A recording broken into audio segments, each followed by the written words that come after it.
ଓମ୍ ସାଇରାମ। ଆଜିର ସାଇ ସନ୍ଦେଶରେ ବାବା କହୁଛନ୍ତି, ସନ୍ତାନ, ତୋ ଜୀବନରେ ଯାହା ବି କଷ୍ଟ ଆସିଛି, ତୁ ଜମା ବି ନିଜକୁ ଏକୁଟିଆ ବୋଲି ଭାବିବୁନି। ତତେ କେତେ ଲୋକ ପଛରେ ବହୁତ କଥା କହୁଛନ୍ତି। ମୁଁ ବୁଝିପାରୁଛି ସନ୍ତାନ, ତୋ ମନରେ ବହୁତ କଷ୍ଟ ହେଉଛି। ତୁ ଯେଉଁ ଲୋକଙ୍କ ପାଇଁ ତୋର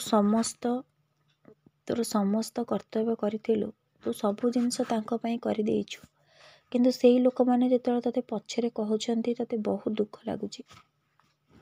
ସନ୍ତାନ, ସେଥିରେ ଦୁଃଖ କରିବାରେ କିଛି ନାହିଁ, କାରଣ ଏ ଦୁନିଆ ହେଉଛି ସ୍ୱାର୍ଥପର। ତୁ ତ କର୍ତ୍ତବ୍ୟ କରିଛୁ। ସେମାନେ ଯଦି ତୋତେ ଧୋକା ଦେଲେ, ତୋ ପଛରେ ଏତେ କଥା କହୁଛନ୍ତି, ତାଙ୍କ କର୍ମଫଳ ସେ ନିଶ୍ଚିନ୍ତ ଭୋଗିବେ। ତୁ ତୋ କର୍ମ ଠିକ୍ କରିଛୁ ମାନେ ତୋର କିଛି ବି ଅସୁବିଧା ହେବନି ସନ୍ତାନ, କାରଣ ତୁ ତୋ ବାବା ଉପରେ ଭରସା ରଖିଛୁ। ଆଉ ଯେଉଁ ଭକ୍ତ ତା ବାବା ଉପରେ ଭରସା ରଖିଥାଏ, ତା ଅଗ ଗୋଡ଼ରେ ବି କଣ୍ଟା ଫୁଟେଇବାକୁ ବାବା ଦେବନି। ମୁଁ ଜାଣିଛି ସନ୍ତାନ, ତୋ ମନରେ ତ କଷ୍ଟ ହେଉଛି, ହେଲେ ସନ୍ତାନ, ତାକୁ ଖାଲି ଧୈର୍ଯ୍ୟର ସହିତ ସମୟକୁ ଅପେକ୍ଷା କରି ତୋ ବାବା ଉପରେ ଭରସା କରି ତୁ ତୋ କର୍ତ୍ତବ୍ୟ କର।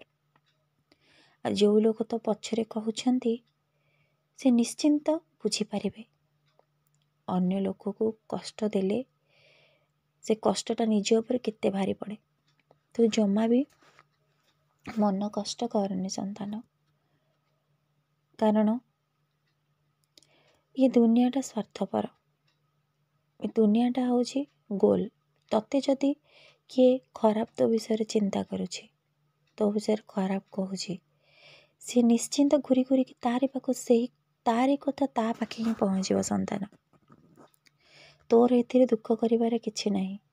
ତୁ ଯଦି ତୋ ଭଗବାନଙ୍କ ଉପରେ ଭରସା ରଖିଛୁ, ତୋ ସାଇ ଉପରେ ବିଶ୍ୱାସ ରଖିଛୁ, ତୁ କଦାପି ଏ କଥାକୁ କିଛି ଶୁଣିବୁନି ସନ୍ତାନ, କି ନିଜ ମନ କଷ୍ଟ କରିବୁନି।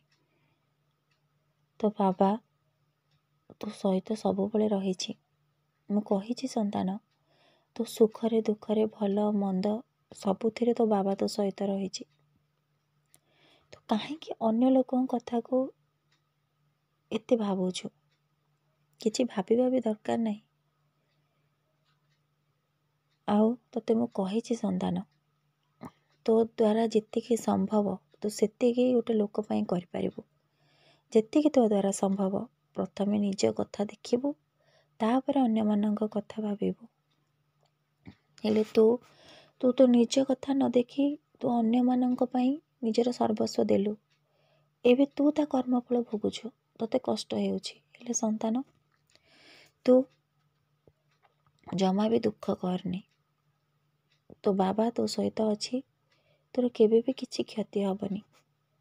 ତୁ ତୋ ବାବା ଉପରେ ଭରସା ରଖି ନିଜ ଜୀବନକୁ ଖୁସିରେ ବିତା। ସେମିତି ଅନ୍ୟମାନଙ୍କ ସେବା କର। ନିଜ କଥା ଆଗ ଭାବି, ନିଜ ପରିବାରଙ୍କ କଥା ଭାବ, ନିଜ ପିଲାଛୁଆଙ୍କ କଥା ଭାବ। ତାପରେ ଯଦି କିଛି ବଳୁଛି ଅନ୍ୟମାନଙ୍କ ପାଇଁ ଲଗା।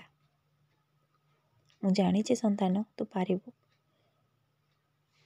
ତୁ ତୋ ବାବା ଉପରେ ବହୁତ ବିଶ୍ୱାସ କରିଛୁ। ତୋ ବାବା ତୋତେ କେବେ ଧୋକା ଦେବନି। ତୋ ବାବାର ହାତ ତୋ ଉପରେ ସବୁବେଳେ ରହିଛି ସନ୍ତାନ। ତୁ ତୋ କର୍ତ୍ତବ୍ୟ କର। ମୋର ଆଶୀର୍ବାଦ ସବୁବେଳେ ତୋ ସହିତ ଅଛି। ସନ୍ତାନ, ତୁ ଯଦି ସତ୍ୟ ପଥରେ ଅଛୁ, ତୋର କେବେ ବି କିଛି କ୍ଷତି ହେବନି ସନ୍ତାନ। ତୁ ଯଦି ସତ୍ୟ ପଥରେ ରହି ନିଜର କର୍ତ୍ତବ୍ୟ କରୁଛୁ, ନିଜର କର୍ମ କରୁଛୁ, ତୋର କିଛି ବି ଜୀବନରେ ଅସୁବିଧା ହେବନି। କାରଣ ଭଗବାନ ଯେମିତି ହେଲେ ତତେ ସେ ବିପଦରୁ ନିଜେ ହାତ ବଢ଼େଇ ଉଦ୍ଧାର କରିବେ।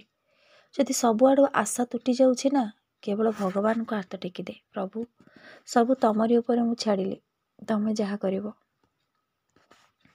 ସେଇଥିରେ ଭଗବାନଙ୍କୁ ଡାକି ନିଜର ଆତ୍ମବିଶ୍ୱାସକୁ ବଢ଼େଇ ମୋ ଉପରେ ବିଶ୍ୱାସ ରଖି ନିଜ ଜୀବନ ତୁ ଖୁସିରେ ବିତା ସନ୍ତାନ। ସଂସାରରେ କିଛି ବି ନାହିଁ ସନ୍ତାନ। ଦୁଃଖ କାହିଁ କରିବା? କେବଳ ନିଜର କିଛିଟା ଆବଶ୍ୟକତା ପୂରଣ କରିବା ପାଇଁ ମନୁଷ୍ୟ ଦୁଃଖ କରେ। ସେ ଦୁଃଖର କିଛି ମୂଲ୍ୟ ନାହିଁ। ଯେତେବେଳେ ତମ ହାତ ପାଉନି, ସେତିକିବେଳେ ଭଗବାନଙ୍କୁ ଛାଡ଼ିଦିଅ। ଭଗବାନ ନିଶ୍ଚିନ୍ତ ତୁମକୁ ଉଦ୍ଧାର କରିବେ ଯଦି ତୁ ସତ୍ୟ ପଥରେ ଅଛୁ।